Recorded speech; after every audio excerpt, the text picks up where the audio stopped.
స్త్రీ సహాయం రాసినవారు బి హనుమంతరావు గారు. పూర్వం వర్ధమానుడనే రాజు మంజరి అనే రాజకుమార్తెను పెళ్లి చేసుకున్నాడు. మంజరి చాలా చక్కనిది కావటం చేత రాజు అస్తమానము ఆమెతోనే సుఖాలలో మునిగి తేలుతూ రాచకార్యాలు కూడా చూడటం మానేశాడు. ఇలా 5 ఏళ్లు గడిచాయి. మంత్రులు మొదలుగా గలవారికి 2 విధాల బాధ కలిగింది. ఒక సంగతి, రాజుగారు రాజ్యభారం ఏమాత్రం మీద వేసుకోవటం లేదు. రెండో సంగతి, 5 ఏళ్లుగా కాపురం చేస్తున్న మంజరి గర్భవతి కాలేదు. రాజ్యం దృష్ట్యా ఈ రెండూ చెడ్డవే. జ్యోతిష్కులు మంజరి జాతకం చూసి ఆమెకు సంతాన ప్రాప్తి లేదని చెప్పారు. మంత్రులు మంజరితో రహస్యంగా ఈ మాట చెప్పక, తనకా సంగతి చిన్నతనంలోనే తెలుసునని, సింహాసనానికి వారసులుండటం అవసరం కనుక తన భర్త మరొక భార్యను పెళ్లాడేటట్టు చూస్తానని మంజరి వాళ్ళకి చెప్పింది. అయితే రాజు మంజరి సలహా వినలేదు. నేను మరొక భార్యను చేసుకుంటే మీ ఇద్దరికీ మధ్య సవతి పోరు ఏర్పడుతుంది. అది నేను సహించలేను. పిల్లలు లేరన్న బెంగ నాకేమీ లేదు. యోగ్యుడైన వాణ్ణి చూసి దత్తత చేసుకుంటే దేశానికి యువరాజంటూ ఏర్పడతాడు అన్నాడు రాజు. నేను నా సవతిని సొంత చెల్లెలల్లే చూసుకుంటాను. నా మాట నమ్మండి అన్నది మంజరి. నిన్నా సవతి సొంత అక్కలాగా చూసుకుంటుందని ఏమిటి? నువ్వు బతికుండగా నేను మరొక భార్యను చేసుకోవటం కల్ల అన్నాడు రాజు. భార్యే లోకంగా రాజు కాలం గడుపుతూ ఉండటం చూసి సేనాధిపతికి దుర్బుద్ధి పుట్టింది. ప్రజలకు రాజుకు ఎలాంటి సంబంధమూ లేదు. ప్రజల విశ్వాసానికి పాత్రుడైన యువరాజు కూడా లేడు. ఈ పరిస్థితిలో తాను రాజును పడతోస్తే రాజుకు సహాయం చేసేవారెవరూ ఉండరు. అందుచేత అతను రాజు కొలువులో ఉండే పెద్ద ఉద్యోగస్తులను మంచి చేసుకొని తన సైనికులతో రాజభవనాన్ని ముట్టడించాడు. రాజధాని అంతా రాత్రికి రాత్రే అల్లకల్లోలమైంది. రాజుగారి అంగరక్షకులు, నౌకర్లు హతులయ్యారు. సేనాధిపతికి అంతరంగుడికల్లే నటిస్తూ వచ్చిన ఒక ఉద్యోగి ధర్మాన రాజు మాత్రం ప్రాణాలతో బయటపడి తన రాజ్యం అవతల ఉన్న అరణ్యాలలోకి చేరుకున్నాడు. మంజరి ఏమైనది రాజుకు తెలియరాలేదు. ఆమె కూడా తన మిగిలిన అనుచరులతో పాటు రాజభవనంలో శత్రువుల చేత చంపబడి ఉంటుందనుకొని రాజు దుఃఖించాడు. ఆ దుఃఖం కాస్త ఉపశమించాక ఆయనకు జీవితం మీద, రాజ్యం మీద విరక్తి పుట్టింది. ఆయన అరణ్యంలోనే ఒక పర్ణశాల నిర్మించుకొని అందులో తాపసిలాగా ఉండసాగాడు. రాజు అనుకున్నట్టు మంజరి చావలేదు. ఆమె మగవేషం వేసుకుని గుర్రం ఎక్కి నిర్భయంగా అరణ్యానికి వచ్చేసింది. చిన్నతనంలోనే జ్యోతిష్కులు తన జాతకం చూసి తనకు సంతానయోగం లేదని చెప్పినప్పుడు ఆమె వివాహం చేసుకోరాదని నిశ్చయించుకుని గుర్రపు సవారి, కత్తి యుద్ధము, వేట మొదలైన పౌరుష విద్యలు నేర్చింది. ఇప్పుడు ఆమె అరణ్యంలో కూడా మగవేషంతోనే తిరుగుతూ వేటగాడి జీవితం గడుపుతూ తన భర్త గడిపే ఆశ్రమవాసాన్ని దూరంగా ఉండి కనిపెడుతున్నది. ఆమె నివసించే కుటీరం కూడా ఆదాపులనే ఉన్నది. తన భర్తకు ఎలాగైనా తిరిగి రాజ్యప్రాప్తి కలిగించాలనే ఉద్దేశం తప్ప ఆమె మనసులో మరొక ఆలోచన లేదు. ఇలా ఉండగా ఒకనాడు ఆమెకు ఒక విచిత్రమైన అనుభవం జరిగింది.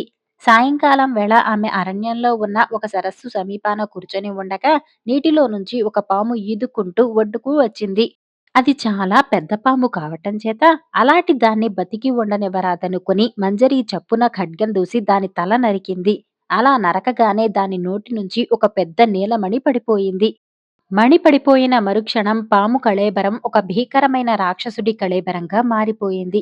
ఆ మార్పు చూసి నిర్ఘాంతపోయిన మంజరి ఆ నీలమణి నోట పెట్టుకున్నందుచేత రాక్షసుడికి పాము రూపం వచ్చిందా అన్న అనుమానం కలిగింది. ఆమె వెంటనే ఆ మణిని తీసి సరస్సు నీటిలో కడిగి తన నోట పెట్టుకుని తాను కూడా పాముగా మారిపోయింది. రాక్షసుడి నివాసం కొలను లోపల ఎక్కడో ఉండి ఉండాలి. అది తెలుసుకుందామని ఆమె పాము రూపంలో నీటిలో ప్రవేశించింది.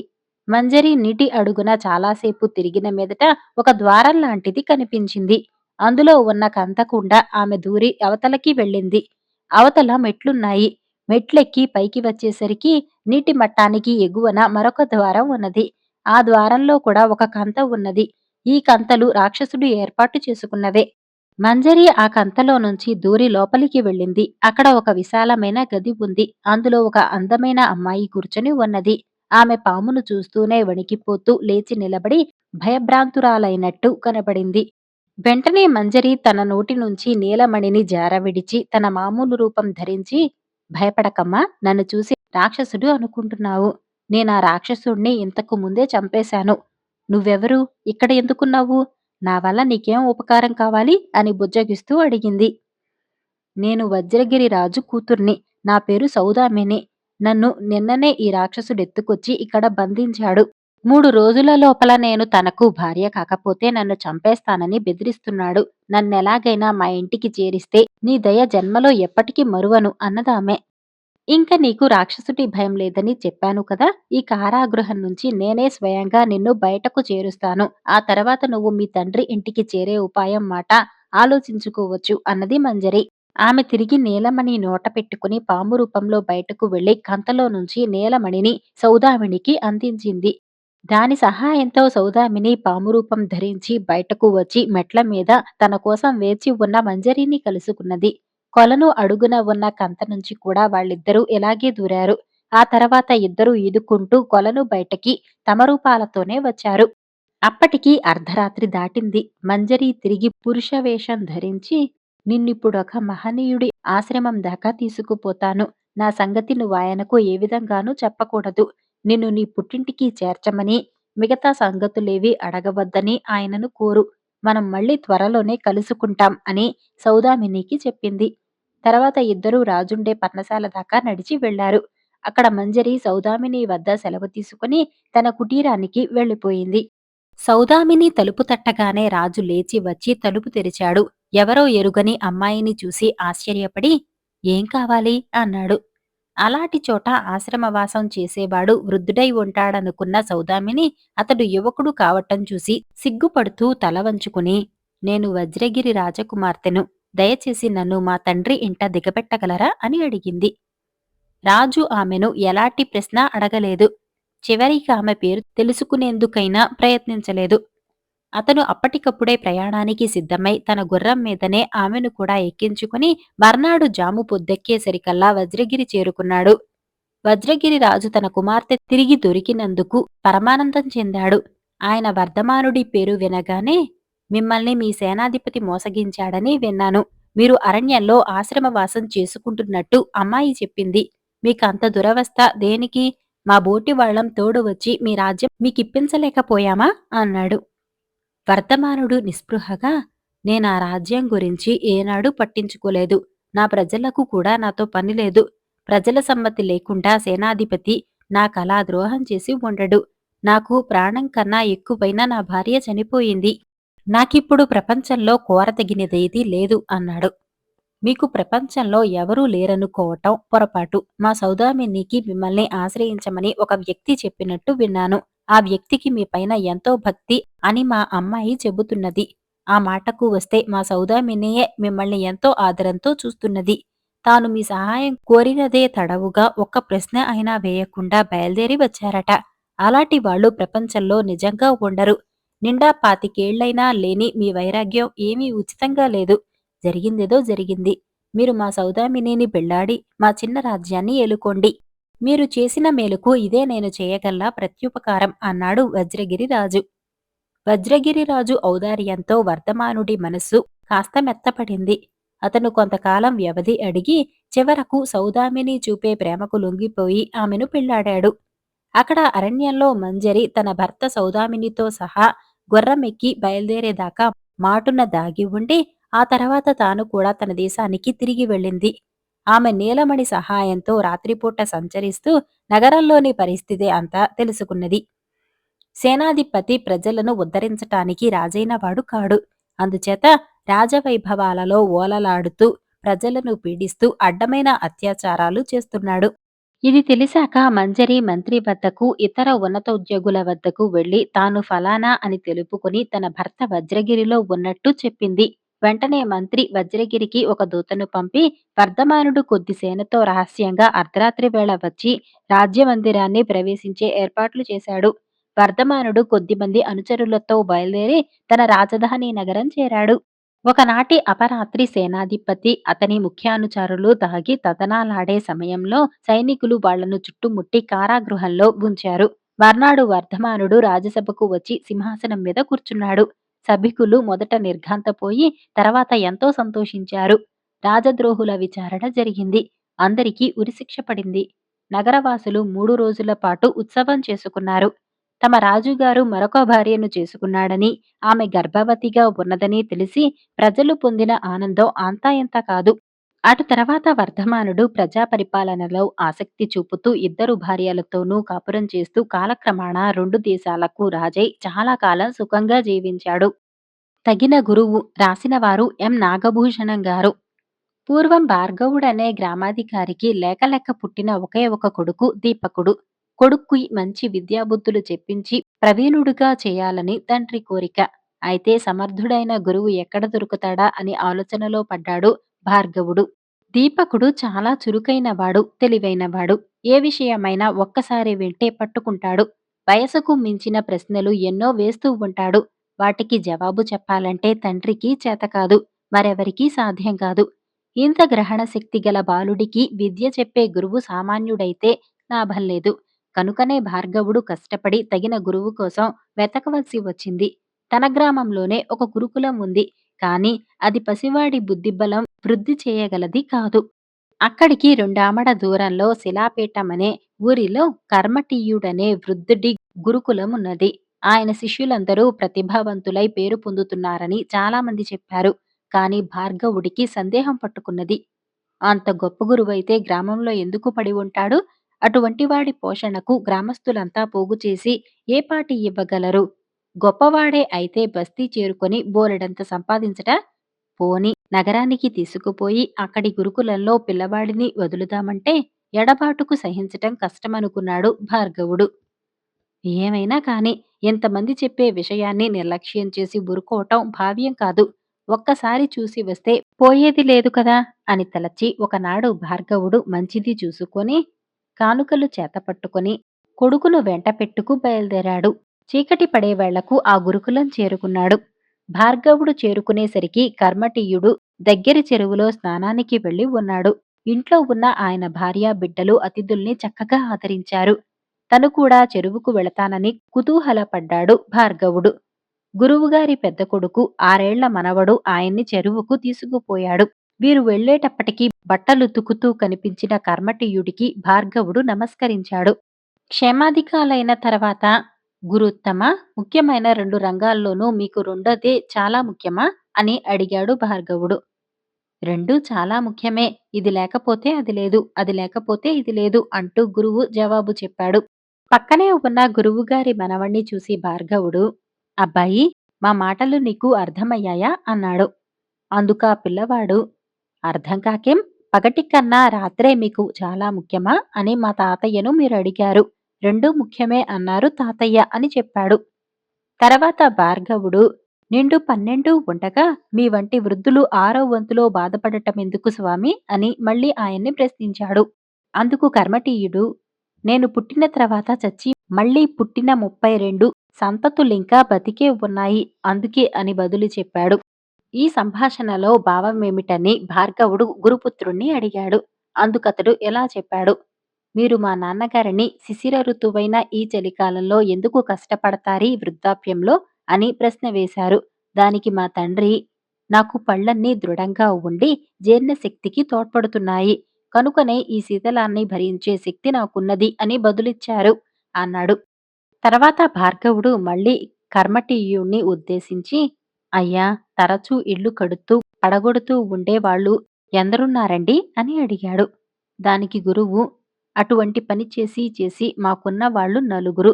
ఇప్పుడు వాళ్ళ తరపు వాళ్ళు ఆ పని చేస్తున్నారు అంటూ జవాబు చెప్పాడు. ఈ ప్రశ్నకు కూడా గురువుగారి కొడుకే వివరణ చెప్పాడు. మీ ఇంట్లో చిన్నపిల్లలెంతమంది అని ప్రశ్న. అందుకు మా నాన్నగారు, నాకు 4 కొడుకులు, చాలా మంది మనమలు అని సూచించారు అన్నాడు. మళ్ళీ భార్గవుడు, స్వామీ, మీరు తరచుగా కాంతి కన్యను తెస్తూ ఉంటారనుకుంటాను. నా మాట నిజమేనా అని అడిగాడు.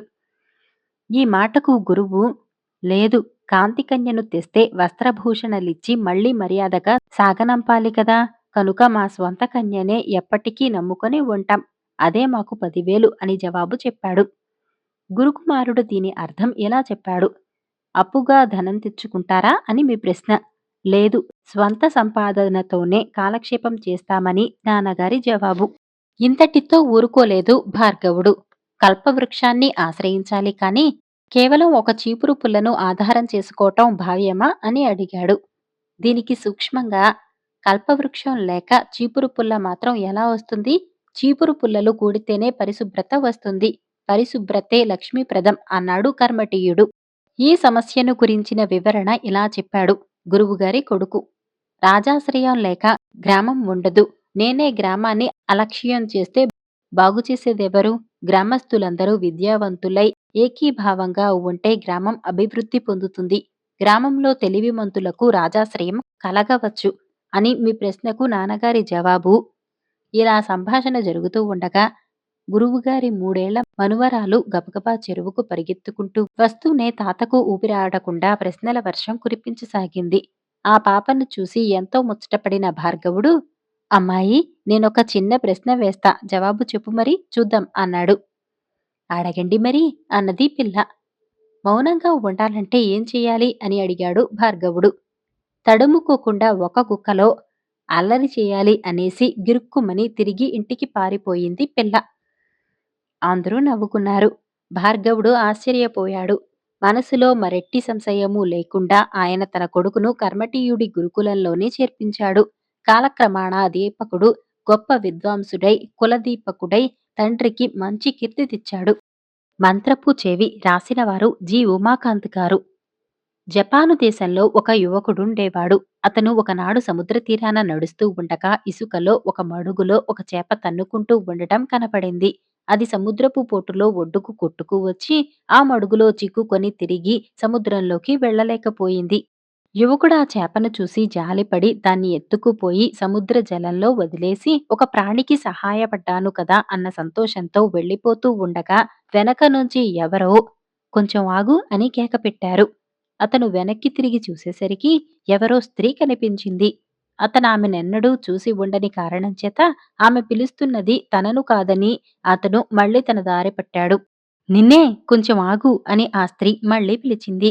అతను ఆశ్చర్యపడుతూ ఆగి ఆమె వద్దకు తిరిగి వెళ్ళాడు. సముద్రరాజు నన్ను పంపాడు. ఆయన ఏకపుత్రిక ప్రాణాలను నీవు కాపాడావు. మా దేశానికి నిన్ను వెంటపెట్టుకుపోవటానికి నన్ను పంపారు. దయచేసి నా వెంటరా అన్నదామె. నాకు ఈదటం రాదు. సముద్ర రాజ్యానికెలా రాగలను అన్నాడు యువకుడు. ఆ భయం నీకు వద్దు. నేను వాస్తవంగా చేపనే. నా వీపు మీద ఎక్కావంటే నిన్నక్కడికి ఏ ప్రమాదం జరక్కుండా తీసుకుపోతాను అన్నదామె. ఇద్దరూ కలిసి మోకాలు లోతు నీటిలోకి వెళ్ళాక ఆ ఆడమనిషి పెద్ద చేపగా మారిపోయింది. యువకుడు ఆమె వీపు పైన ఎక్కాడు. సముద్రరాజుంటే చోటికి వెళ్లే దారిలో ఆ చేప యువకుడితో, సముద్రరాజు నిన్నేదైనా వరం కోరుకోమంటే మంత్రపు చెవి తప్ప మరేమీ అక్కర్లేదని చెప్పు. తన కూతురి ప్రాణం కాపాడావన్న కృతజ్ఞత కొద్దీ దాన్ని ఆయన నీకిస్తాడు. దాన్ని చెవిలో పెట్టుకుని ఆలకిస్తే అన్ని ప్రాణుల భాషలు నీకు బాగా అర్థమవుతాయి అన్నది. సముద్రరాజు యువకుడికి గొప్పగా ఆతిథ్యం జరిపాడు. నృత్యగానాలు జరిగాయి. యువకుడు సముద్రరాజు అతిథిగా కొన్నాళ్లుండి ఇంక తన ఇంటికి వెళ్ళిపోతానన్నాడు. అప్పుడు సముద్రరాజు, మా లోకంలో నీకు ఇష్టమైనది కోరు, బహుమానంగా ఇస్తాను అన్నాడు. నాకు మంత్రపు చెవి తప్ప మరేమీ వద్దు అన్నాడు యువకుడు.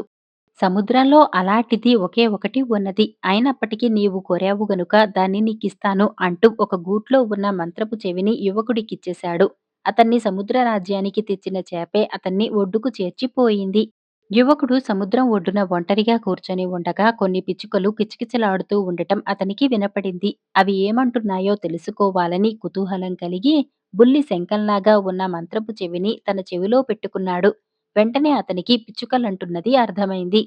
మనుషులు మహా తెలివిగల వాళ్ళు అనుకుంటారు. కానీ వాళ్ళకేమీ తెలీదు. ఈ పక్కనే ఉన్న వాగు మధ్యలో జనం కాలు వేసి దాటిపోయే రాయి అచ్చమైన బంగారం. ఆ సంగతి ఒక్కడికీ తెలీదు అంటూ పిచ్చుకలు తమలో తాము నవ్వుకుంటున్నాయి. ఈ సంగతి విని యువకుడికి మితిలేని ఆశ్చర్యం కలిగింది. అతను వాగు వద్దకు వెళ్లి దాని మధ్యలో ఉన్న రాతిని ఎత్తి దానిపైన పేరుకొని ఉన్న పాచిని కడిగేసరికి తళతళ మెరుస్తూ బంగారం బయటపడింది. పిచ్చుకలు అన్న మాటలో అసత్యమేమీ లేదు. యువకుడు ఆ బంగారాన్ని జేబులో పెట్టుకుని తన అదృష్టానికి ఆశ్చర్యపడుతూ ఇంటికి పోతూ ఉండగా 2 కాకులు కాకా అని అరవటం వినిపించింది. అతను మంత్రపు చెవిని తీసి తిరిగి తన చెవిలో పెట్టుకుని కాకులు చేస్తున్న సంభాషణ విన్నాడు. మనుషులు వట్టి మూర్ఖులు. ఎక్కడెక్కడి వైద్యులను పిలిపించారు. కాని ఒక్కడు కూడా జమీందారు గారి పిల్లకు నయం చేయలేకపోయారు. ఎలా నయం చేస్తారు? అది మందులతోనూ మాకులతోనూ నయమయ్యే వ్యాధి అయితే కదా! జమీందారు గారి ఇల్లు తిరగవేసేటప్పుడు గడ్డితో పాటు ప్రమాదవశాన ఒక పాము కూడా కట్టులో చిక్కుకుపోయింది. అది తిండికి మాడి కృశించిపోతున్నది. దాన్ని ఎవరైనా విడిపించి ఆహారం పెడితేనే కాని జమీందారు గారి కూతురు వ్యాధి నుంచి కోలుకోదు అంటూ కాకులు తమలో తాము మాట్లాడుకుంటున్నాయి. ఈ మాటలు తన చెవిన పడటం మేలైందనుకొని యువకుడు తిన్నగా జమీందారు గారింటికి వెళ్ళాడు. నా కుమార్తెకు చికిత్స చేసి వ్యాధి నయం చేసిన వారికి కోరినది ఇవ్వబడును అని ఇంటి బయట రాసి ఉన్నది. యువకుడు లోపల ప్రవేశించి జబ్బుగా ఉన్న అమ్మాయికి చికిత్స చేస్తానన్నాడు. అక్కడ చేరి ఉన్న వైద్యులంతా విరగబడి నవ్వి, మనందరికీ అంతు చిక్కని వ్యాధి ఈ మడ్డి వెధవ నయం చేస్తాడట అని ఎద్దేవా చేశారు. కాని జమీందారు మాత్రం ఎవరు వైద్యం చేస్తామన్నా చేయించటానికి సిద్ధంగానే ఉన్నాడు. యువకుడు లోపలికి వెళ్లి రోగిని చూసి, ఇది రోగం కాదు, శాపం. జీవహింస జరిగింది. ఇంటి కప్పులో పాము బంధించబడి ఉన్నది అన్నాడు. జమీందారు తన నౌకర్లను పిలిపించి కప్పు విడిపించాడు. పాము ఒక కట్టలో కనిపించింది. అది తిండికి మాడి కొస ప్రాణంతో ఉన్నది. దాన్ని కట్ట నుంచి ఓడతీసి తెచ్చి పాలు పూశారు. అది పాలు తాగి బలం వచ్చి కదిలి పాకసాగింది. అది ఒక అడుగు పాకేసరికి మంచంలో జమీందారు కూతురు లేచి కూర్చున్నది. పాము 2 అడుగుల దూరం పాకేసరికి పిల్ల లేచి నిలబడింది. పాము తన దారిన తాను ఎటో వెళ్ళిపోయింది. దానితోనే జమీందారు కూతురి వ్యాధి కూడా పోయింది. తన కూతురికి చికిత్స చేసినందుకు బహుమానంగా జమీందారు యువకుడికి ఆ పిల్లనే ఇచ్చి పెళ్లి చేశాడు. పునర్వివాహం. పట్టువదలని విక్రమార్కుడు చెట్టు వద్దకు తిరిగి వెళ్ళి చెట్టు నుంచి శవాన్ని దించి భుజాన వేసుకుని ఎప్పటిలాగే మౌనంగా శ్మశానంకేసి నడవసాగాడు. అప్పుడు శవంలోని బేతాళుడు, రాజా, వాగ్దానం నిలబెట్టుకోవటంలో నీకున్నంత దీక్ష అందరికీ ధర్మాచరణలో ఉంటే ఎంత బాగుండును. ఉదయసేనుడి కుమార్తె అయిన సుజాత వంటి శీలవతి కూడా పునర్వివాహం చేసుకున్నది గదా. శ్రమ తెలియకుండా ఉండగలందులకు నీకామె కథ చెబుతాను విను అంటూ ఈ విధంగా చెప్పసాగాడు. పూర్వం వజ్రశిల నగరంలో ఉదయసేనుడనే కులీన క్షత్రియుడుండేవాడు. ఆయనకు సుజాత అని ఒక కుమార్తె ఉండేది. ఆమెకు యుక్త వయసు రాగానే ఉదయసేనుడు సంబంధాలు విచారిస్తూ ఒక్కటి నచ్చక తలకిందులైపోసాగాడు. కాని సుజాతను పురందుడనే ఒక సామాన్య క్షత్రియ యువకుడు ప్రేమించి పెళ్లాడగోరాడు. అతను ముందుగా ఉదయసేనుడితో మాట్లాడి ఆయనకు తన కోరిక తెలియజేశాడు. అయితే అతనికి తన కుమార్తెనివ్వటానికి ఉదయసేనుడు సుతరాము సమ్మతించలేదు. మీ వంశమేమిటి? నీ హోదా ఏమిటి? నా కుమార్తెను ఏ రాకుమారుడో ఏ మహావీరుడైన సేనాధిపతో చేసుకోవలసిందే తప్ప నీలాంటి అనామకుడు పెళ్లాడటం ఎన్నటికీ జరగదు అన్నాడాయన పురంధరుడితో. పురంధరుడు అంతటితో హతాశుడైపోక సుజాతకు ఆమె దాసి ద్వారా తన కోరిక తెలియచేశాడు. పేరు ప్రతిష్టలు కల భర్తను చేసుకోవటం కంటే తనను నిజంగా ప్రేమించిన వాణ్ణి చేసుకోవటం సుజాతకు ఉచితమనిపించింది. తాను పురంధరుణ్ణి బహిరంగంగా పెళ్లాడటానికి తండ్రి ఒప్పుకోడు కనుక రహస్యంగా ఇంటి నుంచి వెళ్ళిపోయి పురంధరుడికి భార్యగా అయిపోవటానికి ఆమె సంసిద్ధురాలైంది. ఈ సంగతి తెలియగానే పురంధరుడు పరమానందం చెంది తమ వివాహానికి ముహూర్తం పెట్టించి వజ్రశిల నగరానికి 3 కోసుల దూరాన నట్టడివిలో ఉన్న కాళికాలయం ఆవరణలో పెళ్లి జరిగేటందుకు ఏర్పాట్లు చేసి వివరాలన్నీ సుజాతకు తెలిపాడు. పురంధరుడు పెళ్లి ప్రయత్నాలు చేయటానికి మరొక గ్రామం వెళ్ళాడు. పెళ్లిరోజు సాయంకాలమే అతను పురోహితుణ్ణి, ఒక ముత్తైదువును, బోయీలతో ఒక మేనాను కాళికాలయానికి పంపాడు. ఆ గ్రామానికి కాళికాలయం 6 కోసల దూరంలో ఉన్నది. అతను జాము పొద్దుపోయి తన గుర్రం మీద కాళికాలయానికి బయలుదేరాడు. ముహూర్తం అర్ధరాత్రి దాటి 4 గడియలకు. ఆ రాత్రి సుజాత మామూలుగానే భోజనం చేసి వెళ్ళి పడుకున్నది. ఆమె దీపం ఆర్పేసింది, కాని నిద్రపోలేదు. త్వరలోనే ఆమె దాసి కిటికీ వద్దకు వచ్చి, అమ్మా, గుర్రం సిద్ధంగా ఉన్నది, అందరూ నిద్రపోతున్నారు అన్నది. సుజాత బయటకు వెళ్ళింది. ఆమె దాసి కలిసి గుర్రం ఎక్కి కాళికాలయానికి బయలుదేరారు. వారు కాళికాలయానికి చేరబోయే సమయానికి పెద్ద హోరుగాలి సాగింది. దానితో పాటు వాన కూడా ఆరంభమైంది. ఈ తుఫాను ఆరంభమయ్యే సమయానికి పురంధరుడు అప్పుడే అరణ్యంలోకి ప్రవేశించాడు.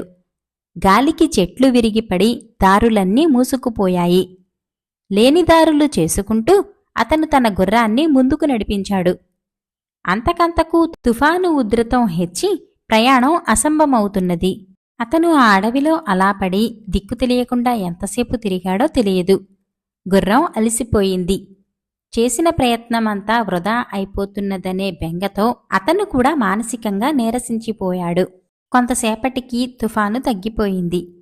తూర్పు తెల్లవారసాగింది. ఆ మసక వెలుగులో అరణ్యమంతా బీభత్సంగా ఉంది. అతను సూర్యోదయం వేళకు ఎలాగో కాళికాలయం చేరుకున్నాడు. కాని అక్కడ ఎవ్వరూ లేరు. అయితే ఆ రాత్రి కాళికాలయంలో సుజాతకు మాత్రం పెళ్లి అయిపోయింది. పెళ్లి ముహూర్తం మించిపోతున్నదని అందరూ ఆందోళన పడుతున్న సమయంలో అక్కడికొక యువకుడు వానదెబ్బతిని గుర్రంపైన వచ్చాడు. పెళ్లికొడుకు వచ్చాడు వచ్చాడు అన్నారు. ఆరుతూ వెలుగుతూ ఉన్న గుడ్డి దివిటి వెలుతురులో పురోహితుడు వాళ్లందరికీ పెళ్లి చేసేశాడు. పెళ్లికొడుకు తన మెడలో పుస్త కట్టబోతున్న సమయంలో సుజాత తల ఎత్తి ఈయన కాదు అన్నది. మరుక్షణం ఆమె స్పృహ తప్పి పడిపోయింది. తెల్లవారేలోపుగా సుజాతను దాసి ఎలాగో ఇల్లు చేర్చింది. అది మొదలు 2 వారాల పాటు ఆమె తీవ్రమైన జ్వరంతో తీసుకున్నది. ఆమె విషయం విచారించిపోవటానికి వచ్చిన పురంధరుడు ఆమె దాసీతో కూడా మాట్లాడలేకపోయాడు. పెళ్లికొడుకు ఏమైపోయాడో ఎవ్వరికీ తెలియదు. ఇంతలో ఆ రాజ్యానికి పరిసర రాజ్యానికి మధ్య యుద్ధం వచ్చింది. పురంధరుడు ఆ యుద్ధంలో పాల్గొనపోయాడు. అందులోనే అతను చనిపోయాడు. సుజాత వ్యాధి నుంచి కోలుకున్నది కాని వెనుకటి మనిషి మటుకు కాలేదు. ఆమె హృదయం మనోవ్యధతో బరువెక్కిపోయింది.